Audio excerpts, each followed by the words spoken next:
What's up, everyone? Welcome back to the TLZ podcast. Today, we're joined by one of the top U.S. badminton players making waves on the international stage. Before stepping into a global spotlight, she was already a standout junior player, winning the gold medal in the U19 girls singles at the Junior Pan Ams when she was just 14 years old. Now at 22, she's represented Team USA across the world, earned a Pan Am championship title, and currently holds a world ranking of number 21 in women's doubles. Off the court, she's a certified trainer, an advocate for mental resilience, and a great example of what it means to keep moving forward through every challenge. Lauren, welcome to the podcast. Hey, Tony. Thanks for having me. Of course, I think we've been trying to have you on for a while since like the very beginning, but the timing wasn't matching up. So it's good to have you on. Thanks for having me again. I appreciate it. I'm honored to be here. Of course. But yeah, let's dive right in. There's so much to talk about. And just in the beginning, how did you get into the sport of badminton? So, growing up, me and my brother, when we were kids, every summer of our childhood, our mom would always enroll us into some type of summer program, summer camp, summer activities, because I think she didn't want us to be like those regular kids who would just sit at home during the summer and do nothing but watch TV or something like that. So, up until I was 9 years old, my mom, she would always involve me and my brother in sports activities like soccer, baseball, swimming, softball, basketball, whatever. But then there was one summer when I was actually enrolled in summer school for academics. That was the first summer that I was enrolled in both academics and sports. So I was enrolled in summer school, and it was one summer when that summer school ended, I think 2 or 3 weeks earlier than it was supposed to, and I had 2 to 3 weeks of free time until school started. So then the first day or 2, I mean, it was like heaven, like me and my brother were just staying home, so my dad was watching us, he was taking care of us, and during that time, my dad, he used to be a recreational badminton player. So he just one day he asked me, like, do you want to go play badminton? And I was like, badminton sounds interesting, but sure, why not? We have nothing to do at home. So he took me and my brother to, you remember BBC and the one near SFO airport? I think it's still there, South San Is it Francisco. South San Francisco, right? Yeah. Yeah, South San Francisco, yeah. He took us there, and I mean, I think after, like, 1 or 2 hours, like, I fell in love with it, so, I mean, that brings me to here, so that's how I got into it. Yeah, that's awesome. I feel like a lot of times when I speak to players, like they get introduced to badminton mainly through their parents and their love for the sport, right? So that's really cool. And when you started playing, when you actually started training, right? Mhm. You went up the ranks pretty quickly in junior badminton. Like we mentioned before during the intro, you won a gold medal for U19 women's singles like when you were 14. That's Yeah, crazy. That's unheard of, right? So I feel like you've definitely had like a very different experience as a junior player compared to others, right? mhm. Yeah. And I'm sure a lot of people want to experience that. So on your, reflect on your time as a junior player. What do you think pushed you to the top so fast? Well, I think at first when I was going to tournaments, it was more so like baby steps. It was more so like just first getting out there, getting exposure. Of course, just trying it because it was like my first couple of tournaments. I think what really like made the difference is when I won my first tournament. I think I can't remember. I was like 10 or something. I won. I think it was a super regional and it was like U13 or something. I could be wrong. It's so far back. But after that, I think for me in my situation, I mean, everyone's journey is different. I mean, everyone has their own way of going up. Everyone has their own way of like experiencing like tournaments, badminton, and how much they want to push. So, I think for me in my case, after I won my first super regional title, my mom, I think she would always want to challenge me and she would always want to push me farther.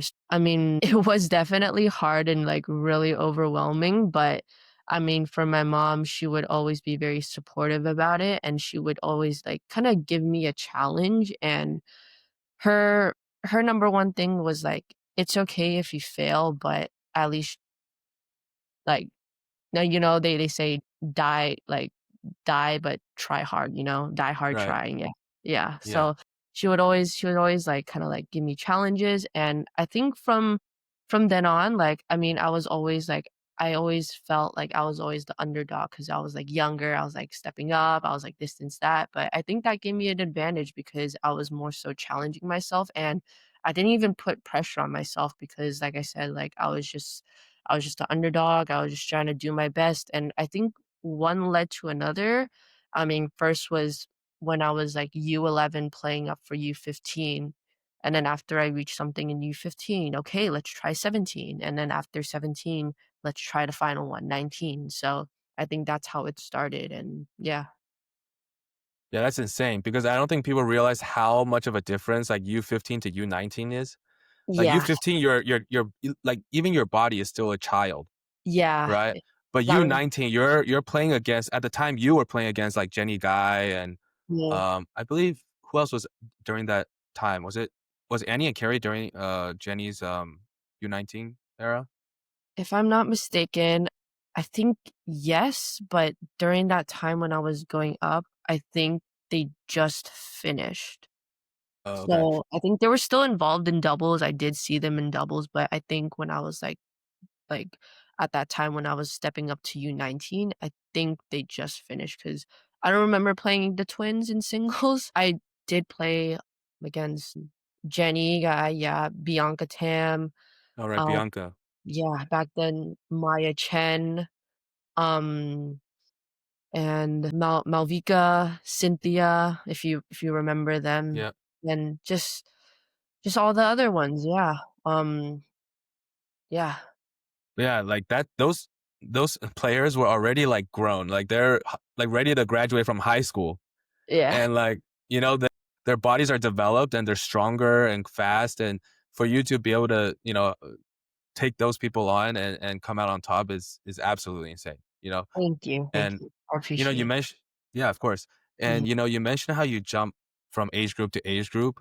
mhm. Like if you were to like talk to the junior players now and people who are thinking of jumping age groups, what is the kind of advice you would give them to like when is the right time to make that jump?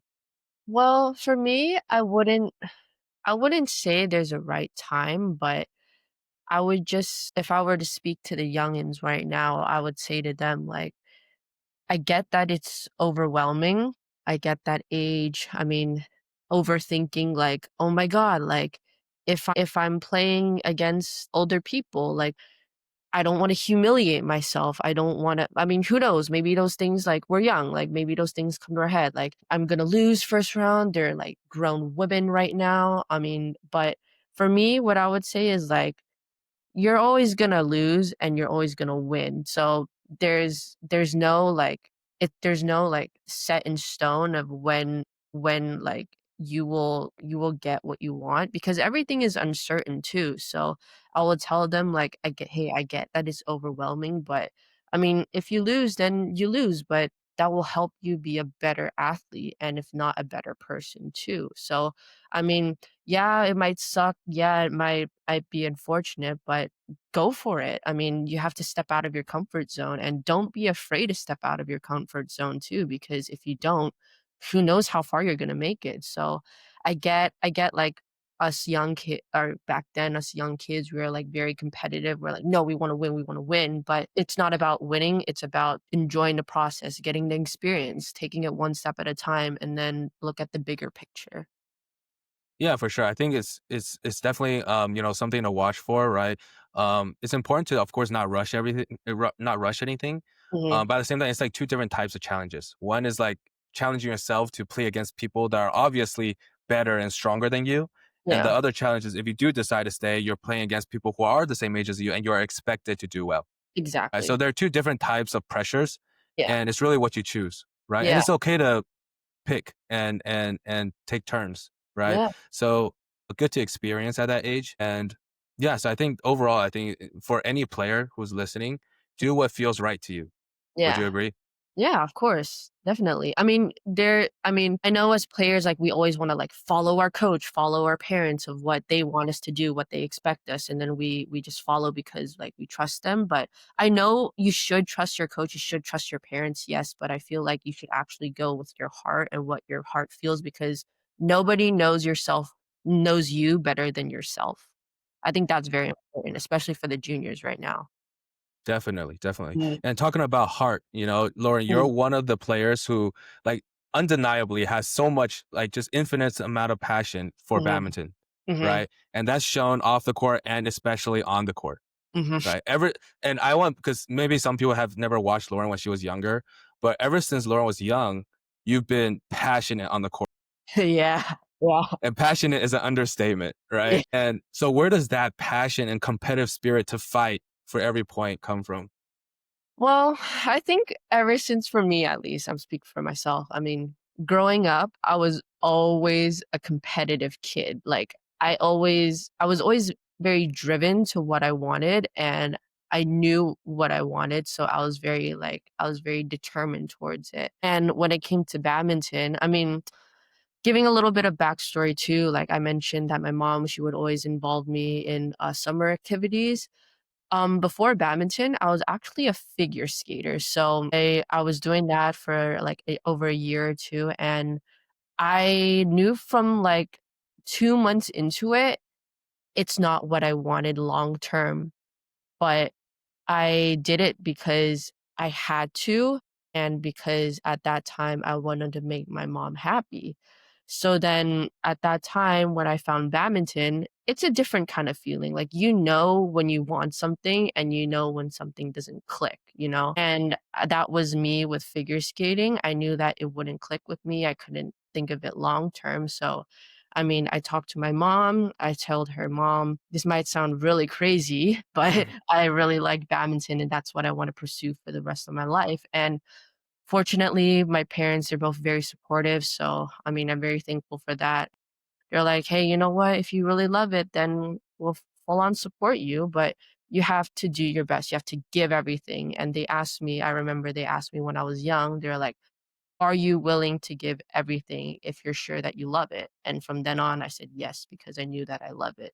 So I think where my drive and passion comes for that, I think it's because I knew what I wanted. And the little kid in me, it's like I was very competitive. Like I never liked losing. I Yeah.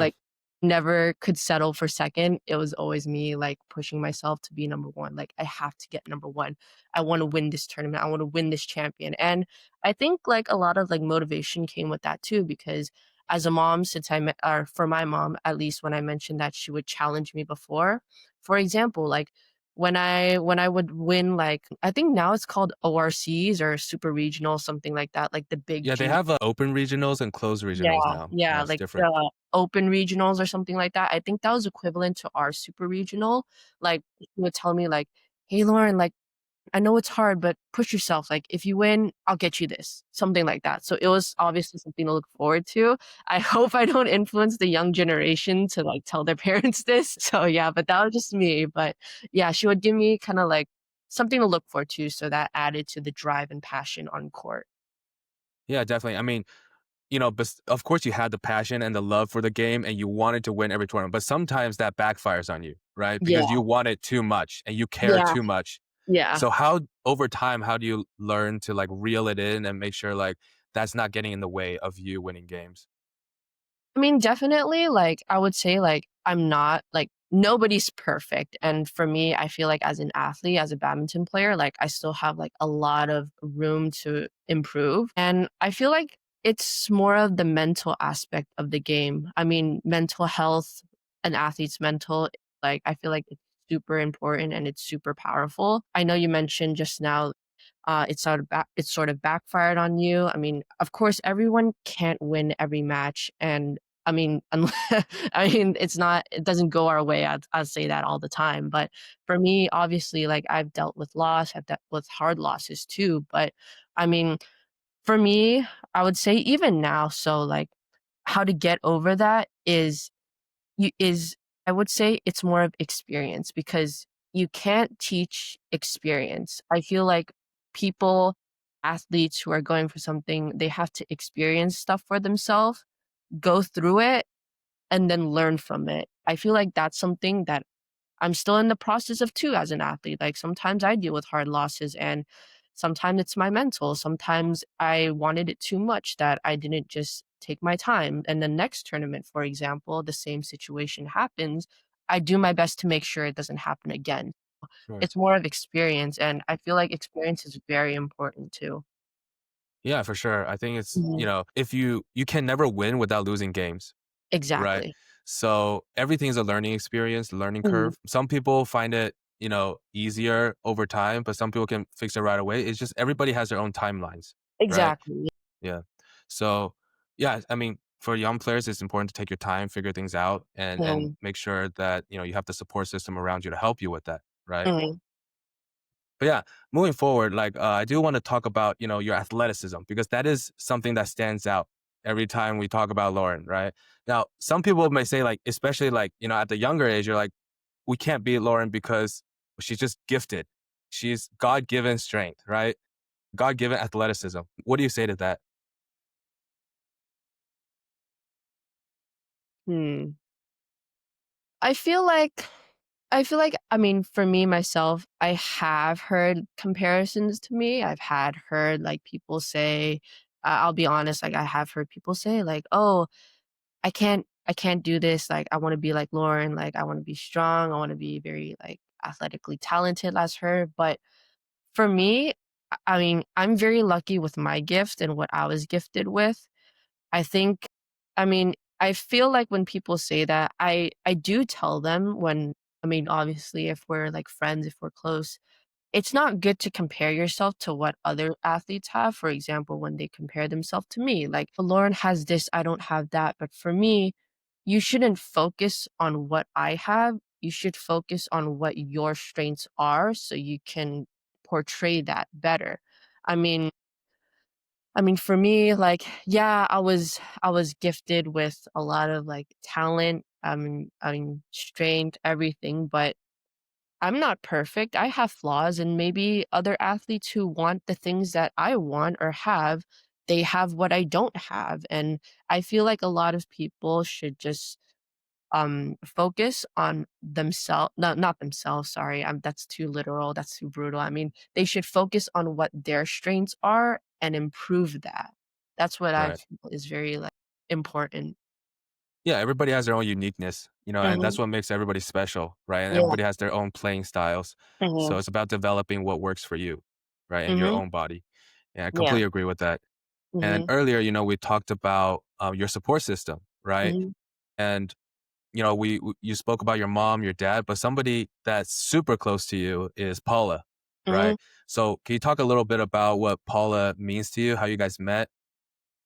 How we met so if I take it back to 2016, I think that's when she first made the Olympics with Eva, and during that time in the summer, I sent her a message. I said, "Hey, good luck at the Olympics." I mean, and, I think she did reply to that, actually. I think she was too overwhelmed with the messages, but it's fine. I mean, but I think she liked it. I can't remember, but I sent her a message back then, and um, it was nothing until 20 how do I oof, 2019, I think. I was in Hong Kong and I was playing Hong Kong Open singles, and I won that match, and that match gave me a lot of exposure from USAB. There was an article about that, and then she reacted and she commented to that, so I at least Oh, got a reply from her in another way.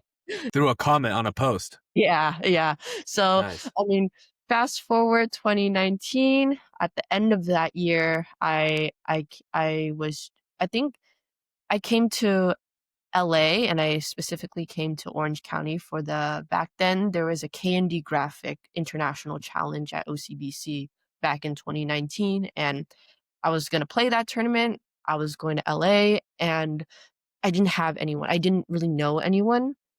So I figured, I mean, the most talking I've done with someone from LA this far instead of it's a junior, like an actual adult, because I was going by myself. I didn't really want to get my friends and their parents involved, so I might as well go for adults, older people. So that's when I thought of Coach Paula. And then I sent her a message. I was like, "Hey, Coach Paula, like I'm coming to K&D Graphic.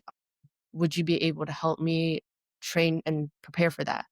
And then she obviously, like, luckily and thankfully, she said yes, and that's how we met. I mean, we I met her, and then she was more than happy to help, and I think that's where it started. Going forward, after 2019, after that, tournament, COVID happened. Obviously, we were very distant, but the thing what I really, like, appreciate, and looking back, I'm very, like, thankful for that, is that even though during COVID, even though we couldn't see each other, she only saw me once, I did my best to always keep in touch with her, and she did the same with me, that it led us to back when things started opening up.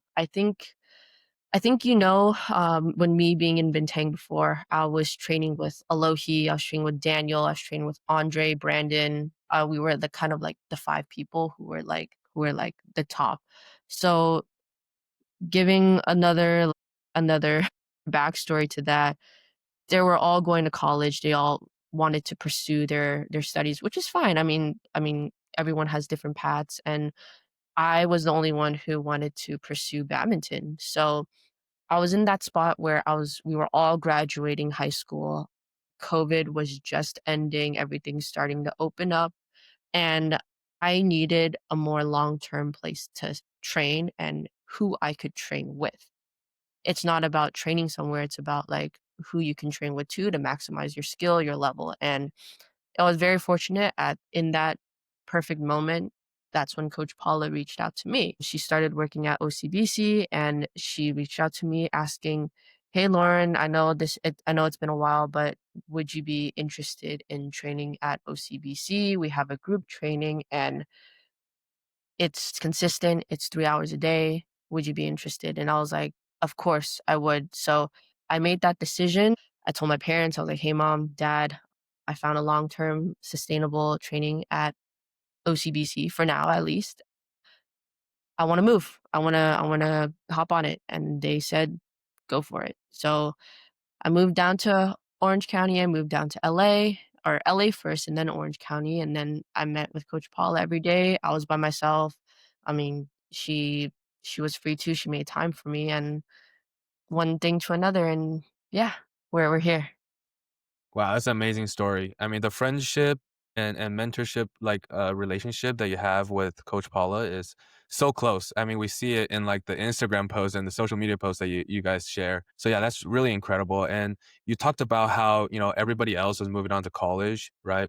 So at the time, what made you decide that you wanted to pursue badminton full Mhm. time? And like how did it feel like taking a different path compared to other people?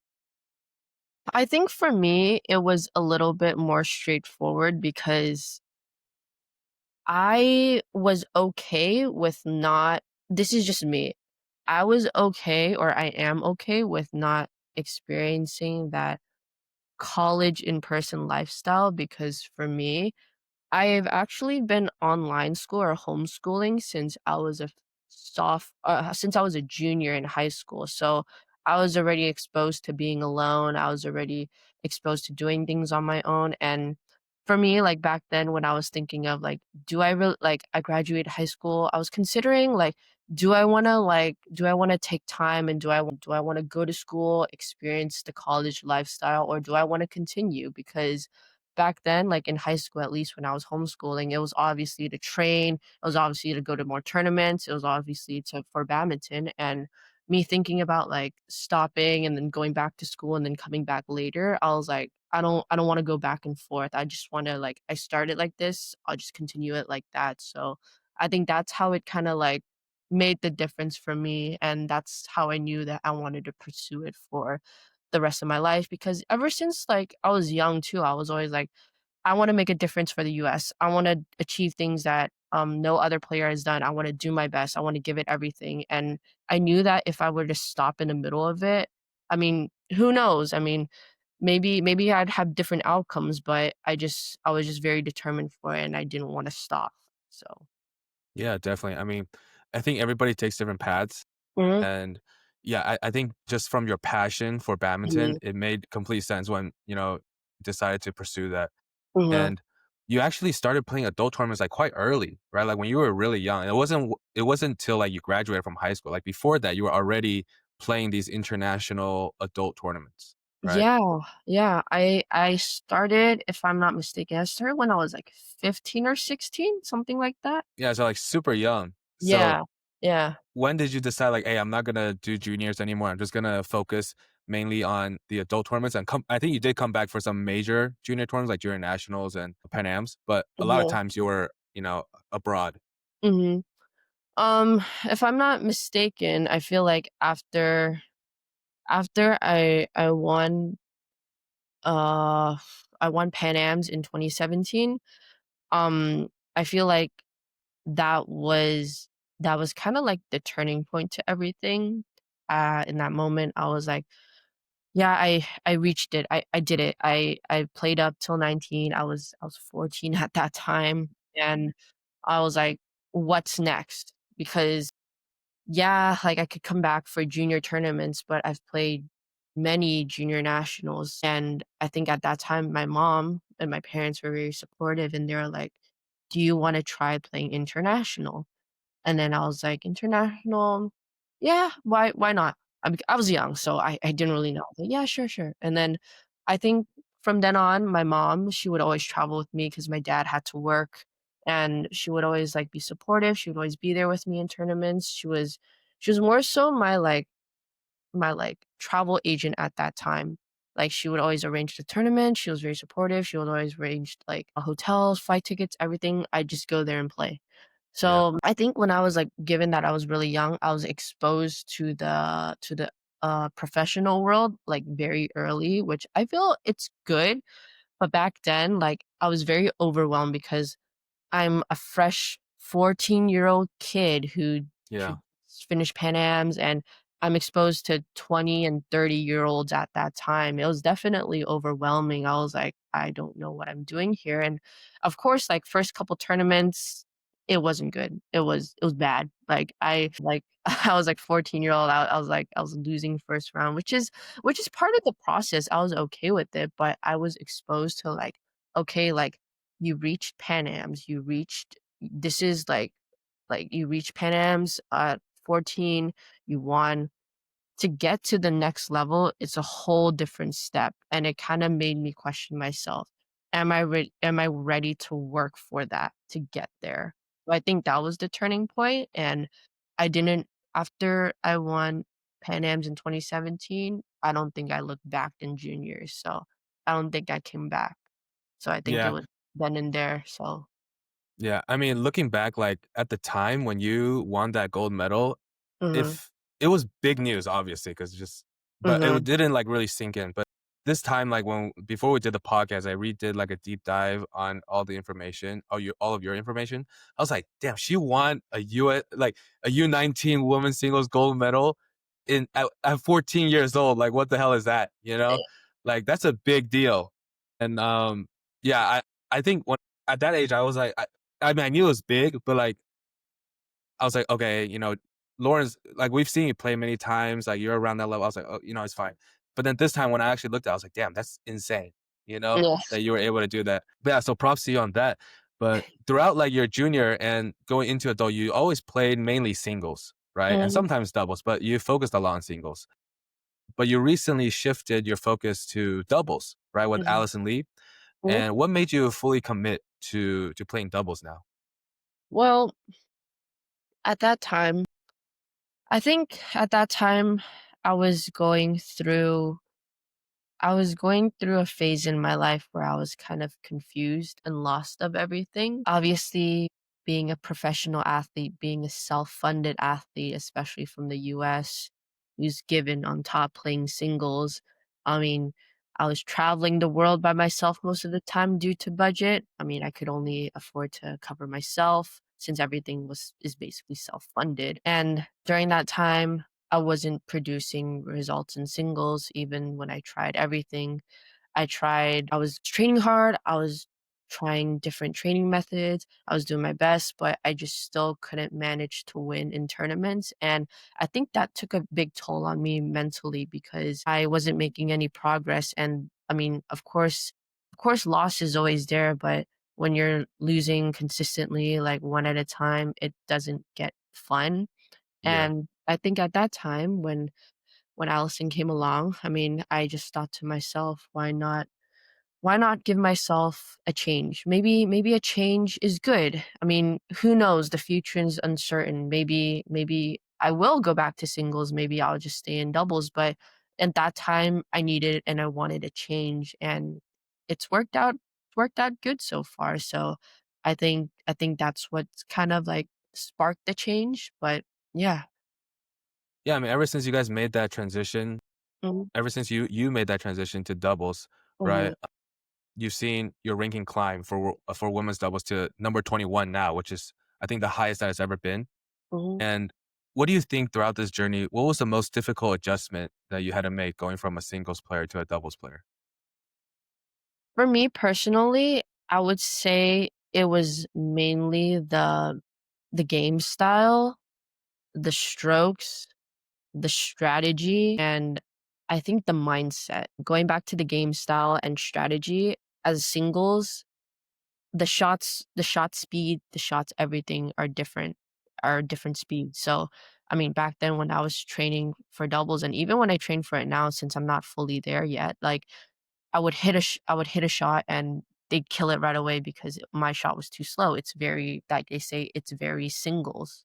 So I think that was a big adjustment. And of course, during like crucial times in tournaments, like luckily it didn't hinder us too much. Luckily, I mean, I had to really focus to make that adjustment, to make that change. Going back to the mindset, I mean, singles mentality is different. Like you're used to playing just you and your opponent. It's not you and your partner, and it's not you and your partner, it's you and your partner and two other opponents on the other side. So back then when I was playing singles, it was just me and my opponent. I'll just be like, this is what I'm gonna do because I'm in control of what I want to do. But in doubles, it was more of like you have to connect your shots, you have to work with your partner to execute, so it's 2 and 1, it's not 1 and 1, and it was a little bit uncomfortable in the beginning, like, getting used to that, but it was just, like, in a short matter of time, it's like connecting, working together, teamwork with your partner that it was an adjustment, but it wasn't too bad for me, at least, so, yeah. Yeah, I mean, I think usually when that's like the main thing that a lot of people say when they're going from singles to doubles is like one is like the pace of the game, and also just having another person standing next to you on the court is different because now you have to like work together on this, right? Yeah.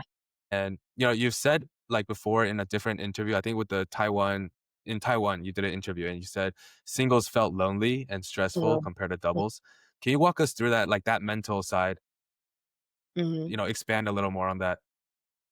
So, for me, like, when I mentioned that singles was very lonely and stressful, I meant that it's very lonely, like, being there by yourself, traveling by yourself, going back to, like, doubles, like, I'm very fortunate because at least I have a coach, I have my partner with me, at least there's company, but when I was singles, it was mainly by myself, and it was very lonely because I had to travel the world by myself, I have to go through everything by myself, arrange everything, and, of course, on top, you work so hard, and it's definitely not pleasing losing first round, and I felt very, very, like, it was very stressful because I was doing everything that I could, but I just couldn't execute on the game on the court.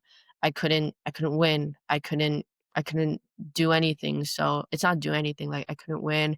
I couldn't I just couldn't get myself to the finish line. And I think that just kind of made me like not enjoy it because I was doing everything, but it just didn't have any good use to it at that time. So yeah. Yeah, for sure. I mean, obviously now you guys are winning games and you guys reached a number 21 ranking Mhm. in the world.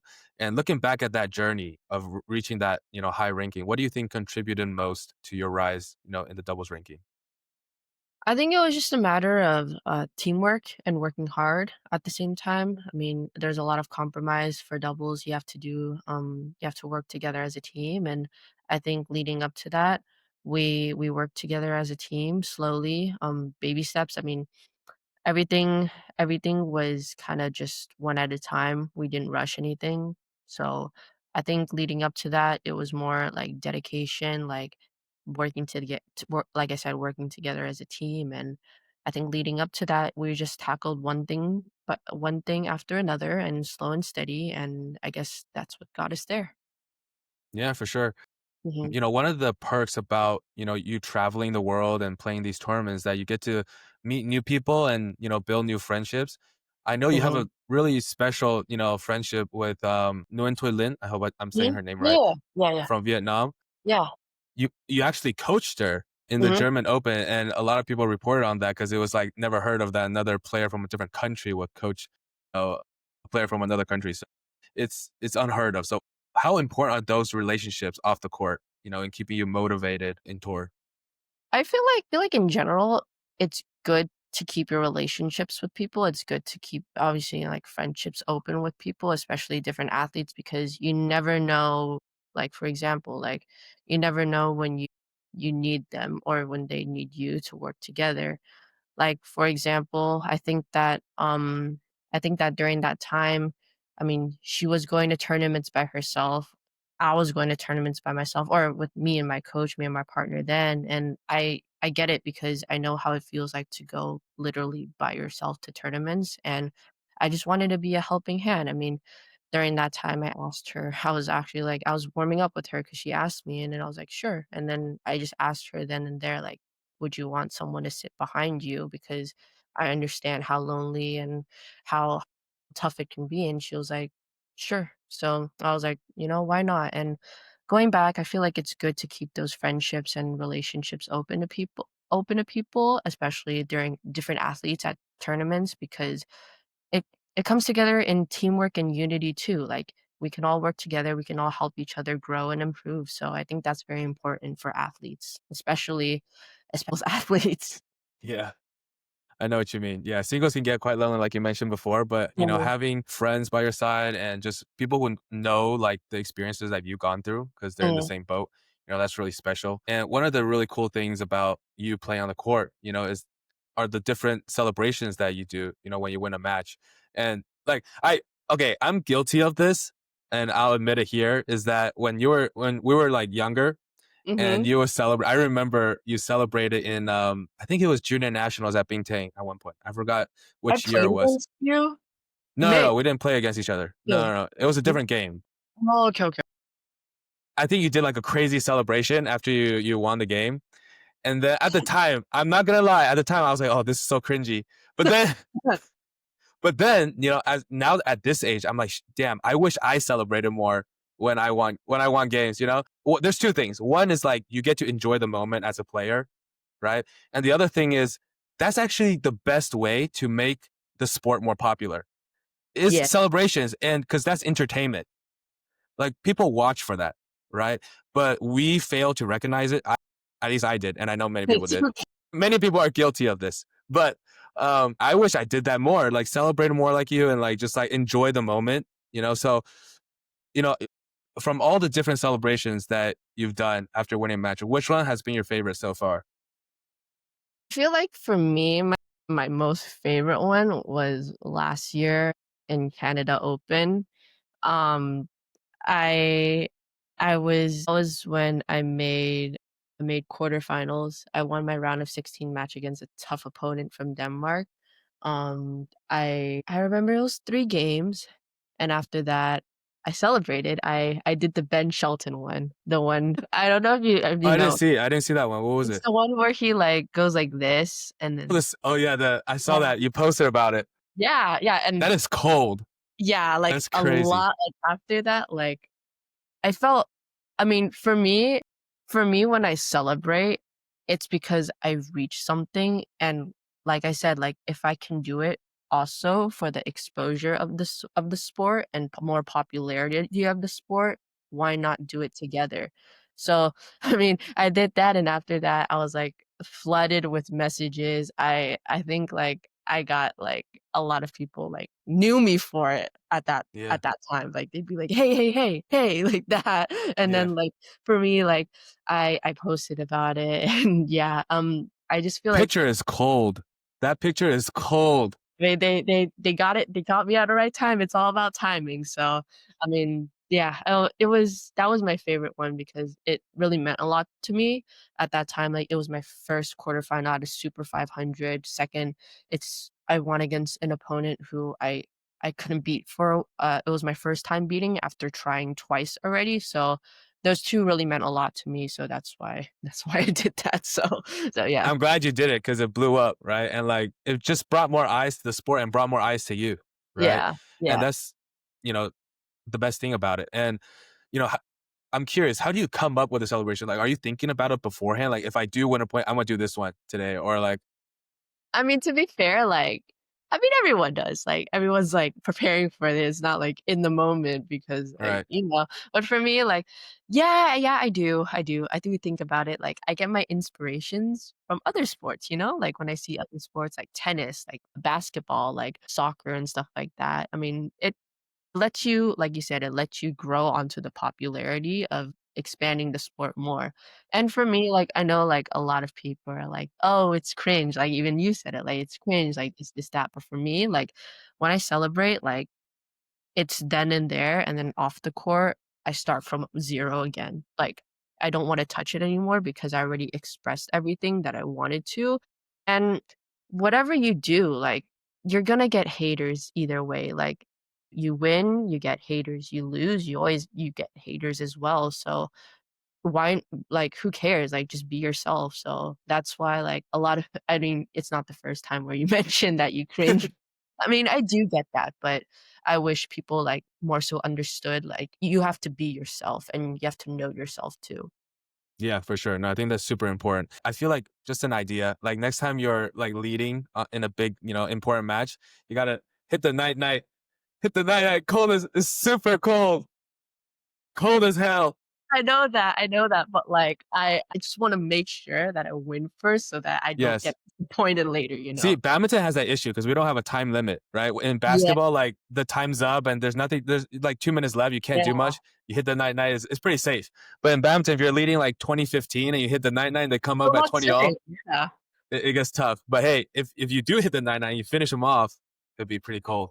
I have done that once. I've done that once, and it was good. Really? Good. Yeah, yeah. I did that I think I did that in Uganda, so, yeah, Okay. when we We don't have won. a photo for it. It's on live stream somewhere. I think you can find it or I'll find it for you. Yeah, we got to dig that up. I want to see it.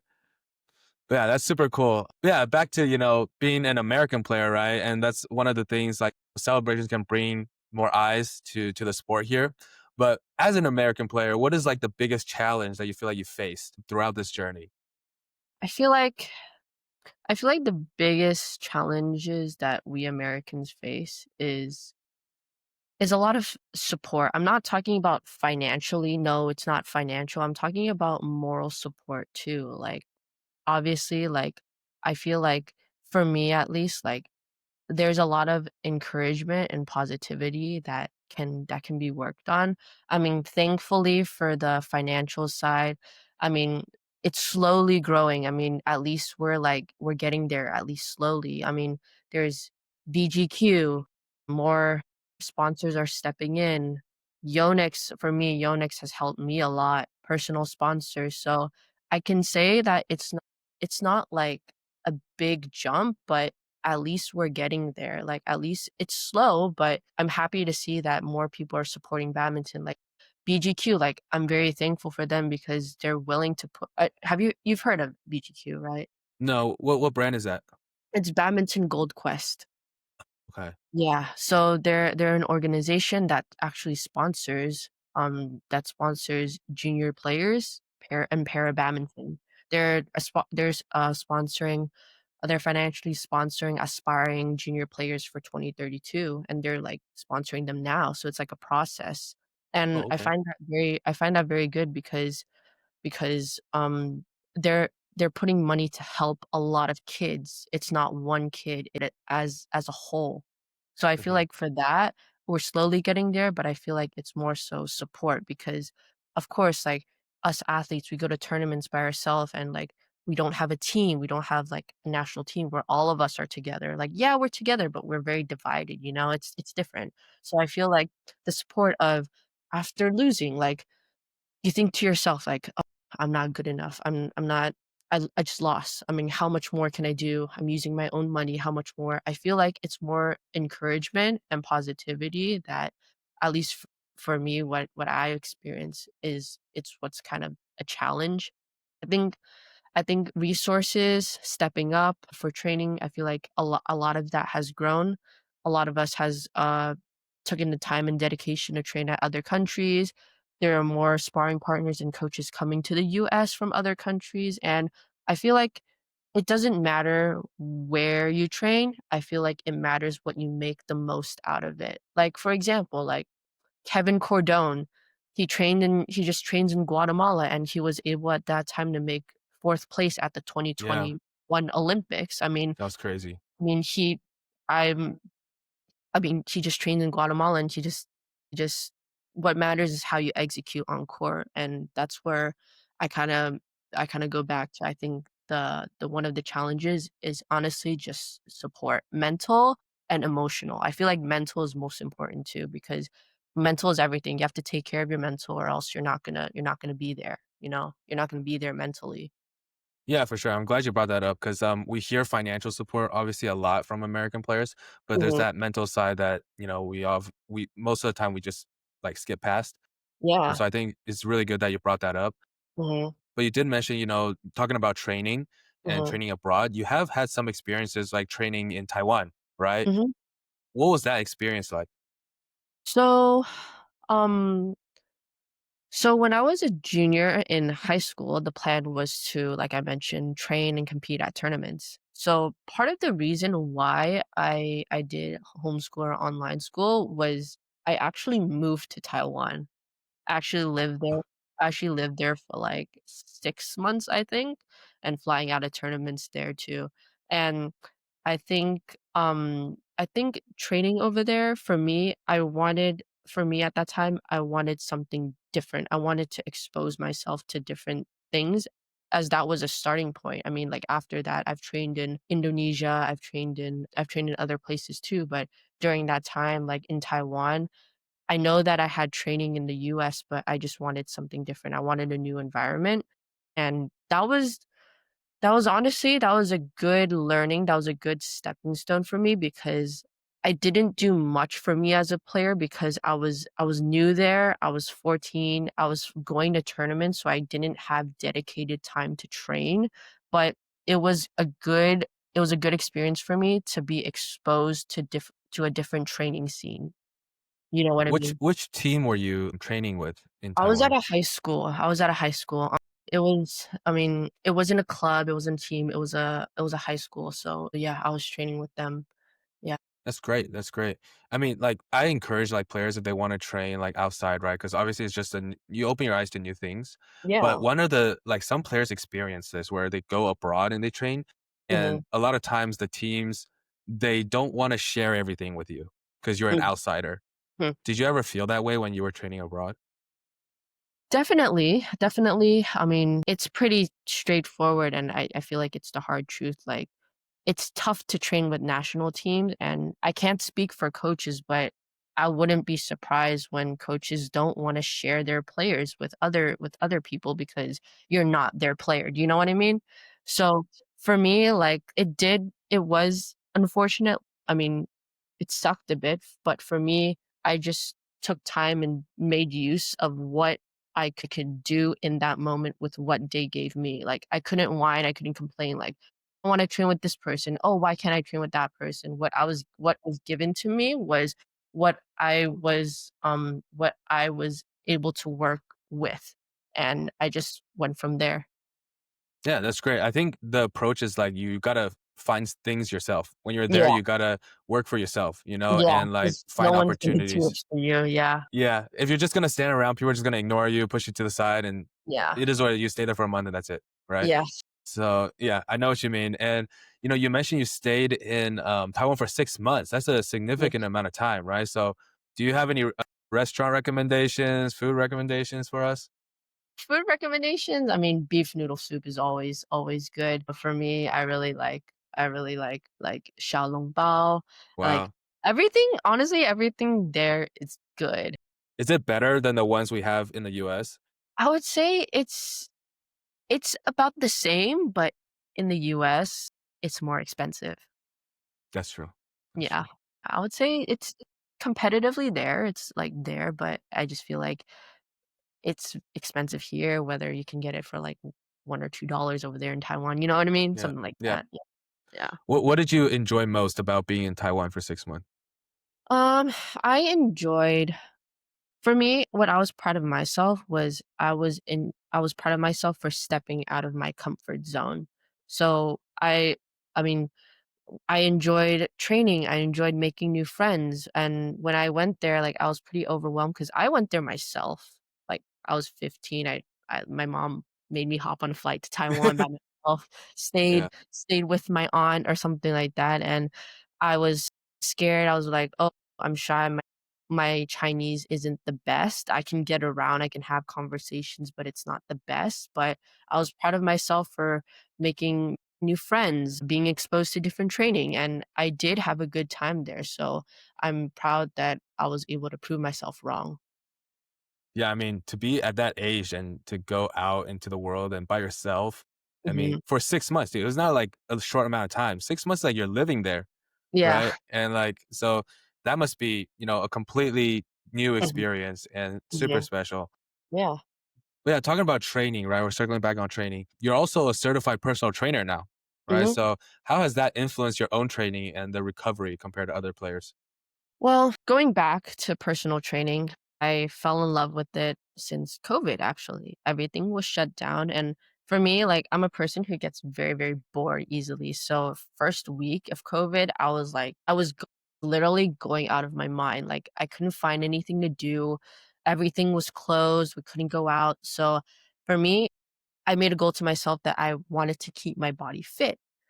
So then after that, uh, obviously I would post here and there, and a couple of back then, like a couple of the Bintang parents, they actually reached out to me. They're like, "Hey, you're training yourself. It's good that my kid could do this. Could you train my kid too?" And I was like, I mean, the more the better. I mean, like it's good that I have company. I mean, I can tell them what to do, this, Yeah. that. So I think it gradually came along, and then after that, after I was training two kids, I was training. I remember I was training Andre and Daniel during the summertime, and Wow. it was us 3 together, and after training them, I felt like, "Oh, I actually like this because it's sports, it's your body, it's training, and that's part of being an athlete is sports performance too." So then I went ahead, I got my license as a personal trainer, and I think it's very important to incorporate that with training now because I feel like it's very knowledgeable to know what you're doing too, that you know how to incorporate what you know and what a personal trainer on the side knows. That way you guys can come together and make a solid training plan. And I feel like for recovery too, like as an athlete, I mean, if I didn't know personal trainer, if I didn't know the body, I'd just push myself like, "Oh, there's no rest," like, push yourself to the Yeah. point where you just burn out, and if I didn't know that, if I didn't study personal training, if I didn't study the human anatomy, like, I would just keep pushing myself that who knows, I mean, knock on wood, like, I would have had a more serious injury, so Yeah. I knew how to understand my body, and I knew how to train my body too, so I think that that was very beneficial for me getting my, like, personal trainer's license, and on top, I can give back to the badminton or the sports community because I can train other people too. Yeah, for sure. That's really awesome. And one of the other current things that's going on with you is you're currently going through like an injury, right? And you have to do Yeah. surgery. Yeah, that's why I haven't been on the tour for a little bit is because I 'cause I'm injured and yeah, surgery regarding that, I've actually been battling with it since early of 2024. I remember or 2023 actually, I first injured it in a tournament, and then obviously when you're, like, going in tournaments, there's no rest, you can't take care of it, so I kept pushing through until 2024, it got worse. And at that time, I couldn't stop because I was going for the Olympic race for 24, so I couldn't stop, and I just kept playing through it that I mean, I thought it was an injury that with time, it would just go away, but, after the Olympics, I took a little bit of rest. I thought that if I could rest a little bit, it would just go away. I did PT for, like, a year and a half, still nothing because I kept playing with it, but I feel like now since, like, I've made a lot of progress in where I am in world rank, it's best to take care of my body at least for now. I mean, thinking long term, I mean, if I don't get it fixed now, I feel like it's gonna who knows, knock on wood, maybe it'll be worse if I didn't take care of it. So, basically, I have a bone spur in my foot, and I mean, again, knock on wood, it's not nothing, like, too serious at least, so, I mean, they're just gonna have it's just gonna be a little incision, they're gonna shave off the bone spur, and I guess I'll be out for a little bit, but it's not the end of the world, you know? Yeah, for sure. I mean, injuries are the worst for athletes. Any kind of injury, whether minor or major, like it's just bothers you, makes the recovery time so much like longer. Like a lot of Mhm. people say like the working out is tiring or the playing is tiring, but the Yeah. stretching and the rolling and the Yeah. massages and those things are I don't know, sometimes I feel like it's a lot worse, honestly. Yeah. Like it's painful, and you're Really? sitting there icing it, you're trying, the whole recovery process I feel like sometimes even worse. But yeah, I definitely feel that for you. Hopefully that goes really well, and we Thanks. can see you back on the court soon. Thanks. Um, but yeah, talking about this, you've obviously had many different coaches throughout the years. Was there one coach that made the biggest impact for you? Definitely. I feel like that one coach is actually Coach Paula. I mean, I feel like when I was younger, I had a lot of coaches. I mean, a lot of people coached me, and it's not their fault too. Everyone has different priorities and different paths in life. And I feel like for them, they did get me to where they could get me at their max. Like they couldn't do more. And I felt like that was because they were limited because they had families, they had other priorities. I wanted to do more, but they just couldn't, and it's not their fault. Like I said, like, a lot of people have their different paths, and I also feel like it was more so of, like, a time thing because were they were was I as an athlete willing to spend more time to be in that comfort zone when I know that someone can't give the same back to me? And I feel like for time as coaches, like, they have their families, they have their own priorities. I mean, it's just life, and I feel like with Coach Paula, like, I mean, maybe I don't wanna say it's good that she didn't have kids, but I mean, came from her too, that it came from her too, luckily, that we were both on, like, the same page, that we were both willing to work together. I mean, for her, like, she was willing to give that commitment to me, that she was willing to coach, travel. Basically, she is my second mom, basically. And I'm very thankful that she was willing to do that, and not everyone can do that, not everyone wants that responsibility, and for me as an athlete, I was willing to do anything, I was willing to do everything to be the best I could be, so but it's good that I would say she's the one who made the most impact in my badminton because she's been there with me through everything, and I'm very Yeah. grateful for her. No, that's awesome. Yeah. Maybe we can have Coach Paula on the podcast Yeah. eventually. Yeah, that'd be really cool. But yeah, that's so special to have somebody like that in like in your corner, just like 100% backing you. Yeah, that's really incredible. Mhm. Talking about second moms and your parents. Sadly, your father passed away Mhm. in 2023. Um, how do you think that shaped you personally in your badminton career and just as a person in general? I feel like when that happened for me, I kinda learned not to take life for granted and that everything could be taken away within a second. So, I mean, I'm still doing work on it. I've also learned how to enjoy life too because that too can be taken away from a second. I've learned to I mean, it's just a self thing, like, whenever I play, I've tried my best. I'm still learning, obviously, but I've learned to enjoy the game, not be too hard on myself, enjoy the process of it too, because, I mean, who knows, thinking about it too, like, we're athletes. Given alone that we're able to travel the world, that's already something that most people or most, like, young adults can't even do, so don't take life for I learned not to take life for granted, like, enjoy what you do, love what you do, so those were kinda the learning things that I kinda learned after that. And obviously, like, to spend time with family as much as you can too. Yeah. Yeah, for sure. Yeah. I mean, these are, major events, right, that happen in your Mhm. life. And it's like you can't foresee this, right? Like, I remember when I saw the news actually on like, I think it was Facebook, but I was just like shocked because obviously I knew your dad and I Mhm. see him all the time at tournaments and it's always good to see him. But it was just like shocking, especially when it happens to somebody you know. Yeah. It was just like heart drop immediately. Like you feel that pit in your stomach, right? Mhm.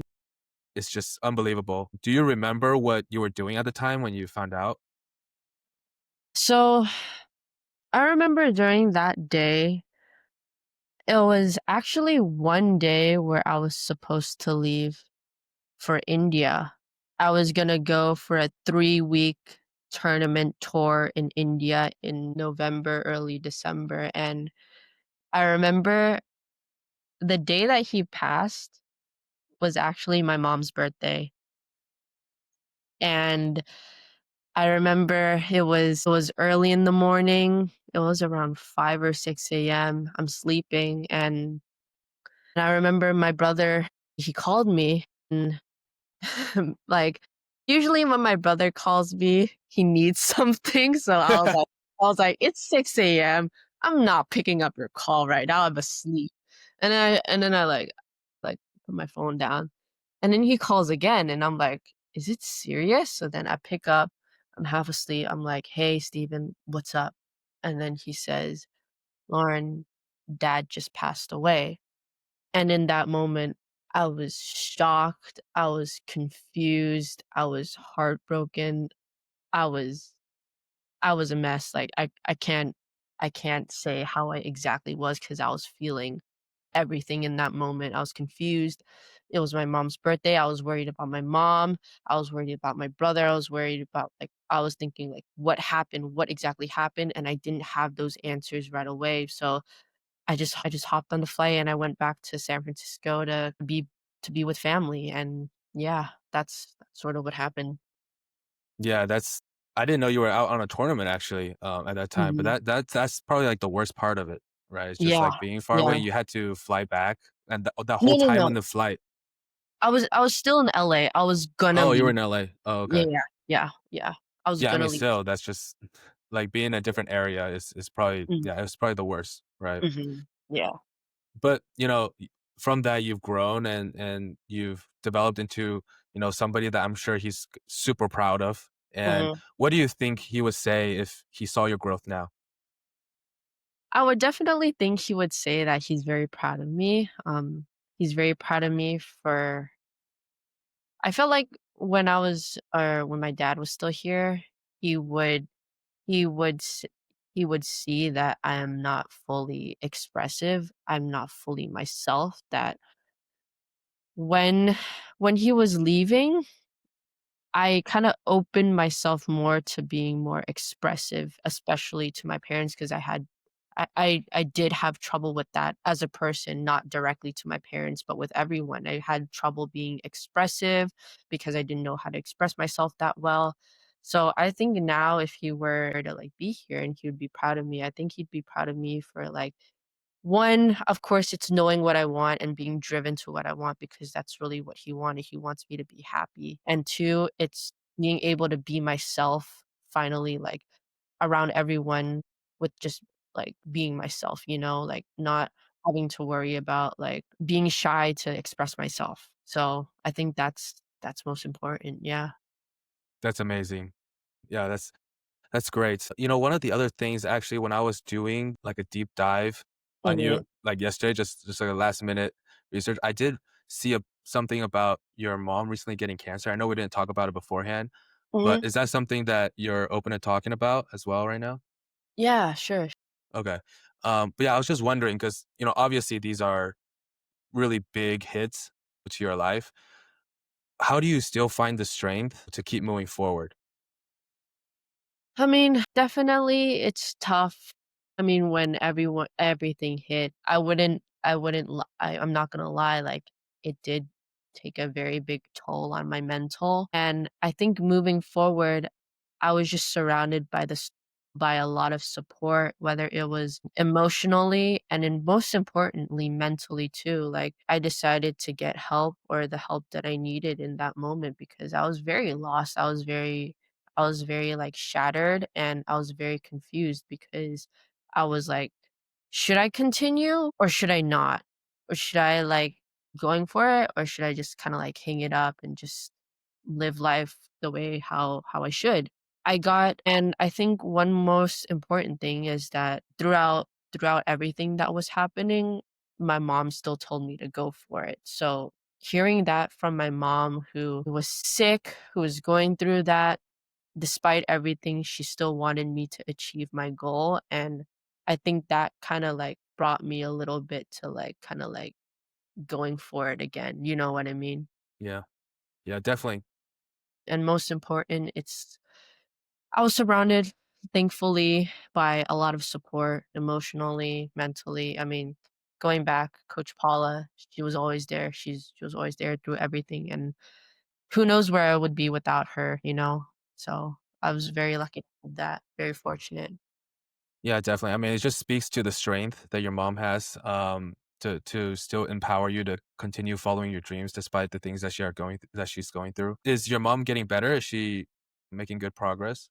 Yeah, she's getting better. She finished chemo. She's finished taking medicine. So for now, it's steady, and I mean, hopefully, I mean, everything's good. Hopefully, yeah. For now, everything's steady. Everything's good. So we just have to keep praying. That's great. That's great. Mhm. Yeah, I mean, I understand the whole cancer route because my grandma recently got cancer, or not recently, but during COVID, we found out she had cancer. And that was like you know how close I am with my family too, so it was super difficult, right? Just that's some news that you never want to hear, right? Yeah, for And sure. like going through the whole chemo, the radiation, watching them like be like weak Mhm.